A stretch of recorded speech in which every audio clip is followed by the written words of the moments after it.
এত বড় সাহস, ছাত্র জনতার গায়ে হাত তোলা হলো। বাংলাদেশে একটা আজব সরকার এখন ক্ষমতায়, মানে গাজীপুরে আওয়ামী লীগের সাবেক মন্ত্রী, মুক্তিযুদ্ধ বিষয়ক মন্ত্রী মোজাম্মেল হকের বাড়িতে ডাকাতি করতে নাকি ভাঙচুর করতে ছাত্র জনতা গিয়ে উপস্থিত হয়েছে, তাদেরকে স্থানীয় জনগণ পিটিয়েছে।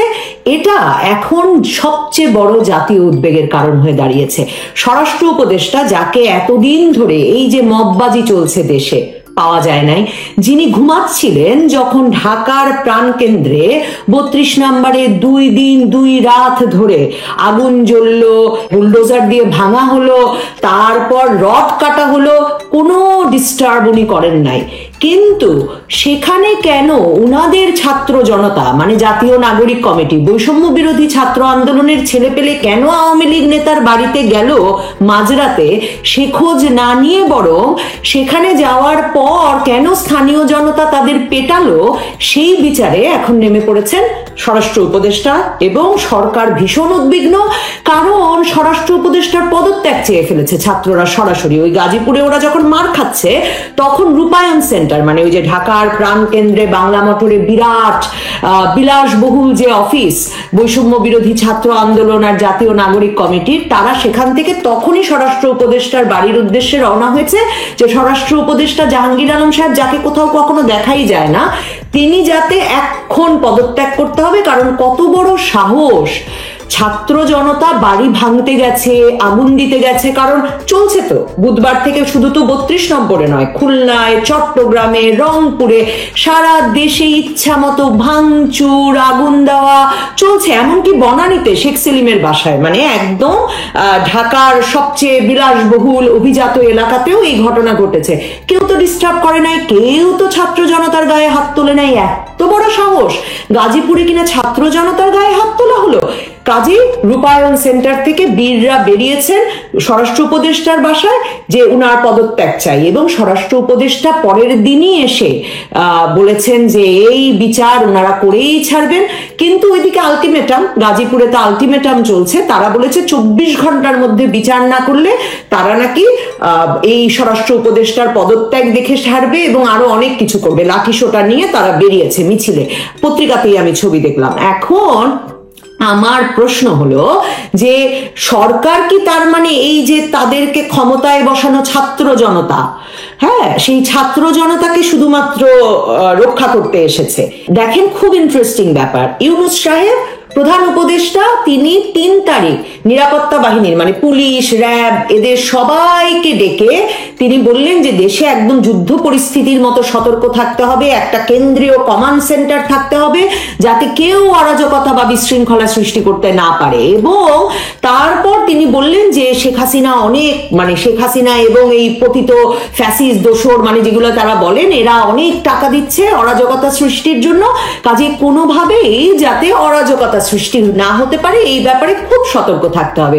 তো প্রধান উপদেষ্টা 3 তারিখ খুব সতর্ক থাকতে বলার পর 5 তারিখ সকাল থেকে হাসনাত আব্দুল্লাহর স্ট্যাটাস, ফ্যাসিবাদের সকল চিহ্ন মুছে দেওয়া থেকে শুরু করে 5 তারিখ বিকাল থেকেই কিন্তু জড়ো হওয়া শুরু হলো 32 নম্বরের চারপাশে, যে 32 নম্বর গুড়িয়ে দেওয়া হবে। পুলিশ ঘুমাতে থাকলো, কমান্ড সেন্টার ঘুমন্ত, পুলিশ, র্যাব, কারো কোনো খবর নাই।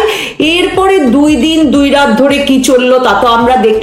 পুলিশ, র্যাব কি করছিল তা তো আমরা জানি না। সেনাবাহিনী পর্যন্ত গেল, গিয়ে তারা লেজ গুটিয়ে, মানে এমনই একটা দল পাঠালো যে তারা লেজ গুটিয়ে তাড়াতাড়ি চলে এলো এবং সরকার একটা ব্যবস্থা করে দিল যে যাতে খুবই আরামে, খুবই নিরাপত্তার সাথে, খুবই নির্ভয় ভাবে 2 দিন 2 রাত ধরে শুধু 32 নাম্বার নয়, সারা বাংলাদেশে আওয়ামী লীগ নেতাদের বাড়িতে আবারও আগুন দেওয়া যায়, আবারও লুটপাট চালানো যায়, আবারও ভাঙচুর করা যায় এবং গুড়িয়ে দেওয়া যায়। মানে জমি শুদ্ধ যাতে শেষ পর্যন্ত আপনি লুট করে নিতে পারেন, এর পুরো ব্যবস্থাটা সরকার তার একদম নিজস্ব দেখভালে করলো।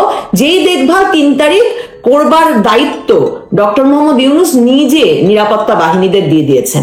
তো দুদিন পরে জেগে উঠে শুক্রবার দিন একটা বিবৃতিতে মিনমিন করে ইউনূস সাহেবের দপ্তর থেকে বলা হলো হাসিনা বা কারো সম্পত্তিতে কোন রকম আঘাত করা পছন্দ করছে না তত্ত্বাবধায়ক সরকার, মানে এমন একটা মিনমিনে ভাষা। এবং তারা দুদিন পরে মনে হলো যে পৃথিবীর অন্য কোনো গ্রহে, চন্দ্র গ্রহে বা মঙ্গল গ্রহে তারা ছিলেন, সেখান থেকে তারা বললেন না থাক, এই হাসিনা বা আর কারো সম্পত্তিতে এই আঘাত করাটা ঠিক মানে বাঞ্ছনীয় নয় টাইপের। তো এই কথার পরে দেখেন এই প্রশ্ন, আর ওইদিকে মোজাম্মেল হকের বাড়িতে গাজীপুরে গিয়ে, কারণ লুটপাট তো শেষ হবে না, লুটপাট তো চালিয়ে যেতে হবে, যেটা আমি বলছিলাম যে এটা তো আসলে একটা দীর্ঘ সময় ধরে চলবে। আওয়ামী লীগ নেতা কর্মীর বাড়িঘর লুটপাট করা তো করতে করতে মেহের আফরোজ শাওন অভিনেত্রী তার বাড়িও গিয়ে ভেঙে দিয়ে এসেছে। মানে উনি কোনো আওয়ামী লীগের নেতাকর্মী না, কিন্তু কি জানি এই 5ই আগস্টের পরে কয়েকটা সাক্ষাৎকার দিয়েছেন, এই মববাজির বিরুদ্ধে কথা বলেছেন, কাজে তাকে উঠিয়ে নিয়ে গিয়েছে ডিবি, আর তার বাড়ি হচ্ছে ভাঙচুর। কিন্তু সেটার কোনো প্রতিকার পাওয়া যাবে না। প্রতিকার করতে হবে কোনটা?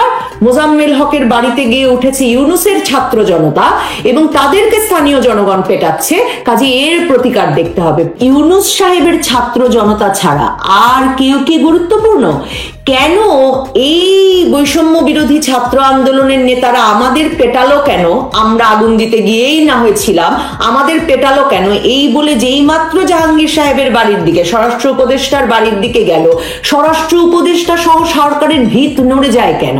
নড়ে যায় আমার মনে হয় প্রশ্ন করা জরুরি, ওই যে বৈষম্য বিরোধী ছাত্র আন্দোলন রূপায়ণ সেন্টারে অফিস দেওয়ার পয়সা কোথায় পায়? তারা সারা দেশে এই 6 মাসে নির্ভেজাল ভাবে কমিটি গড়ে তোলার টাকা কোথায় পায়?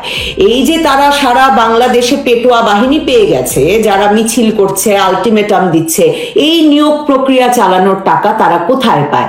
আমাদের প্রশ্ন করতে হবে ইউনূস সাহেবকে কে ফোন করে এনে কোন ছাত্র তাকে এই প্রধান উপদেষ্টার দায়িত্ব দিয়ে দিল? এই উপদেষ্টাদেরকে ইউনূস সাহেব কিভাবে বাছাই করলেন?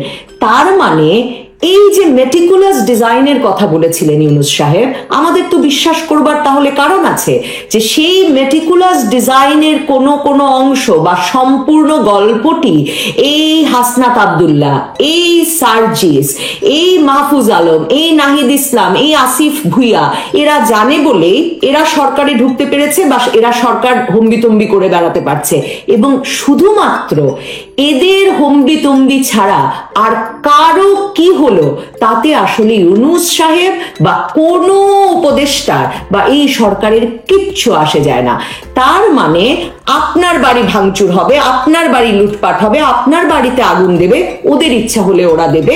কিন্তু যেহেতু ওদের ইচ্ছার উপর ইউনূস সাহেবের ক্ষমতায় থাকা নির্ভর করে, কাজে তারা যা চাইবে সেটুকুর ব্যবস্থা করা ছাড়া, তারা যদি চায় আপনার বাড়িতে 2 দিন 2 রাত ধরে তারা ভাঙবে, আগুন দেবে, তারপর রড কাটবে, এরপরে রডের টুকরোগুলো নিয়ে যাবে, কিচ্ছু করার নেই আপনার। কারণ এই সরকার আসলে আপনার আমার সরকার নয়। দেখেন গাজীপুরে এই জাতীয় নাগরিক কমিটি এখন যে লাঠি কাঠের টুকরা এসব নিয়ে মিছিলে বেরিয়েছে, তো আরো কি আছে কে জানে, তো তারা বলছে যে সারা দেশে সকল আওয়ামী লীগ নেতাকর্মীর বাড়িঘর সিলগালা করে দিতে হবে 24 ঘন্টার মধ্যে। কিভাবে সম্ভব? আপনারা আওয়ামী লীগের এই 40% ভোট পাওয়া একটা রাজনৈতিক দলের সকল নেতা কর্মীর সকল বাড়ি ঘর আপনারা সিলগালা করে দেবেন, কারণ যাতে আপনারা নীরবে নিভৃতে আরামে গিয়ে লুটপাট করতে পারেন। তাহলে আসলে ইউনূস সাহেব যে যুদ্ধ পরিস্থিতির কথা বললেন 3 তারিখে, সেই যুদ্ধ পরিস্থিতি কার বিরুদ্ধে? উনার যুদ্ধ আওয়ামী লীগের নেতা কর্মী সমর্থকদের বিরুদ্ধে। তার মানে উনাদের যুদ্ধ সারা দেশে অরাজকতা সৃষ্টিকারীদের বিরুদ্ধে নয়, উনাদের যুদ্ধ সারা দেশে আওয়ামী লীগের রাজনীতিতে বিশ্বাসী মানুষের উপর, আওয়ামী লীগের নেতাকর্মীদের বিষয়ে।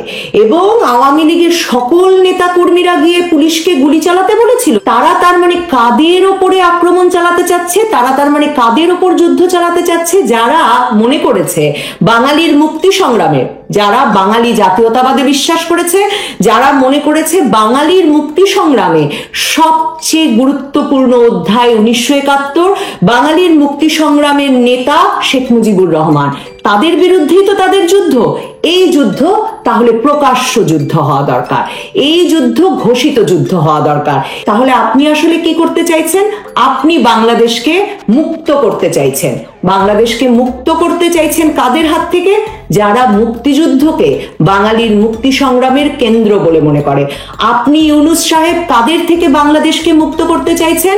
আপনি বাংলাদেশকে মুক্ত করতে চাইছেন তাদের থেকে যারা সত্যিকার অর্থে একটি বৈষম্য বিরোধী, যেই 1972 সালের যে সংবিধানে, আমাদের বাংলাদেশের যে সংবিধানে লেখা ছিল, গণপ্রজাতন্ত্রী বাংলাদেশের যে সংবিধানে লেখা ছিল যে ধর্ম, বর্ণ, লিঙ্গ নির্বিশেষে সকলে সমান সুযোগ এবং অধিকার পাবে রাষ্ট্রে, সেই বৈষম্য বিরোধী সংবিধানকে আপনি তুচ্ছ করতে চাইছেন, বাতিল করতে চাইছেন।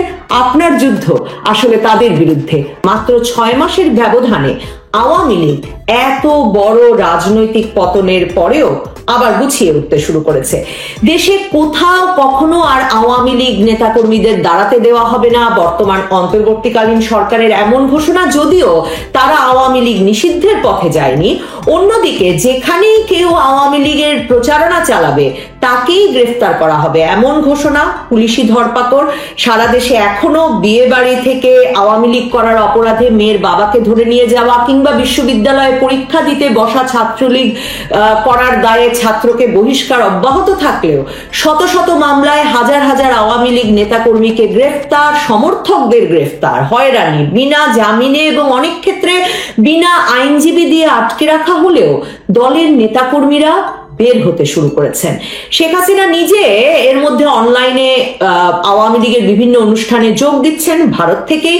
এর মধ্যে অন্তর্বর্তীকালীন সরকার ভারতকে, শেখ হাসিনা ভারতে বসে আওয়ামী লীগ নেতাকর্মীদের সঙ্গে টেলিফোনে আলাপ করছেন, তা লিক হয়ে যাচ্ছে। এ বিষয়ে অসন্তোষ প্রকাশ করলেও এখন দেখা যাচ্ছে শেখ হাসিনা ভারতে বসে রীতিমতো ভার্চুয়ালি তার রাজনৈতিক কর্মকাণ্ড পরিচালনা করার সুযোগ পাচ্ছেন।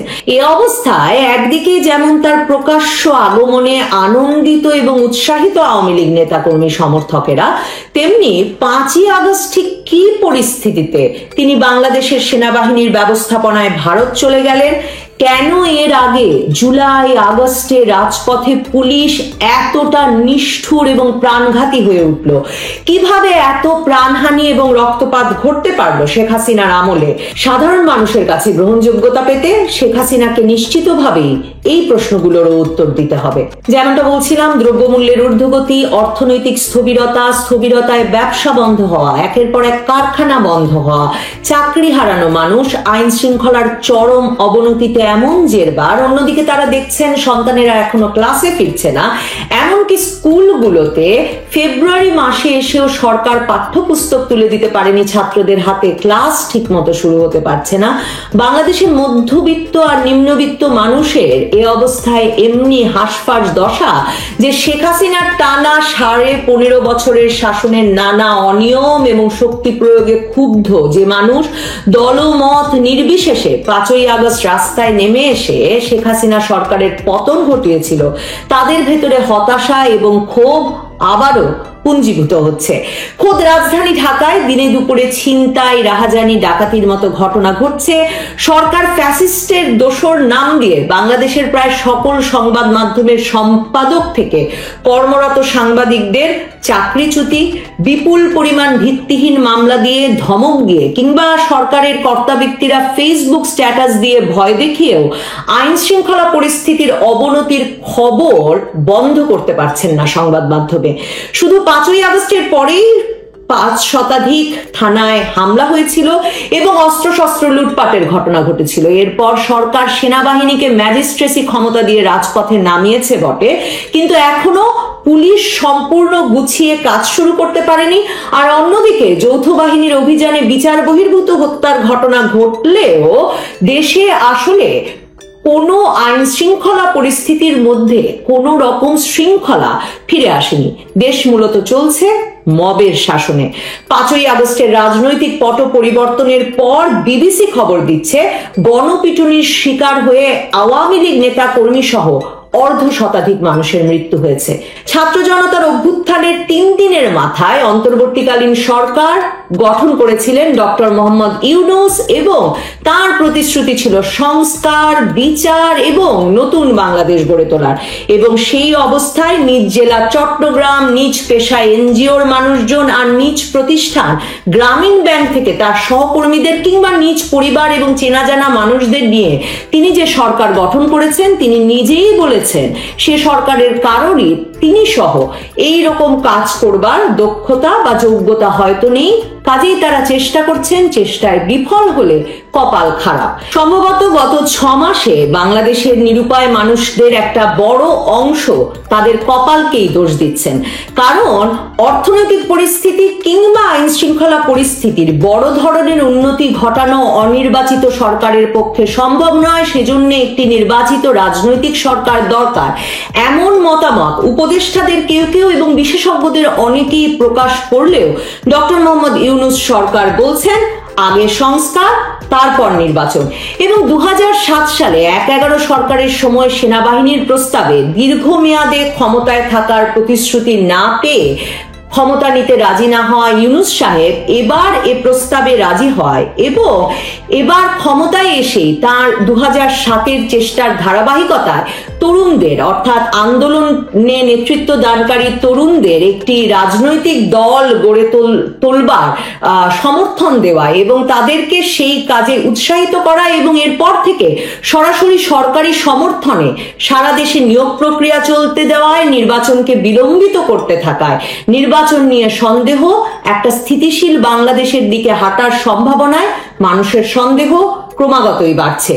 পরিস্থিতি এমন যে মানুষ যেন পড়েছে তপ্ত কড়াই থেকে জ্বলন্ত উনুনে আর চাইছে ছেলেমেয়েরা শিক্ষা প্রতিষ্ঠানে ফিরুক, বাজারে দাম কমুক, কলকারখানা চলুক, ব্যবসা হোক, যাতে চাকরি করে দুটো রোজগার করে তারা খেতে পারেন। সাধারণ মানুষ চাইছেন যে কোনো জায়গায় ছিনতাই ডাকাতির মুখে তাদের পড়তে না হোক, আর যে কেউ এসে দল বেঁধে অপমান লুটতরাজ চালিয়ে না যাক বা পিটিয়ে না মারুক।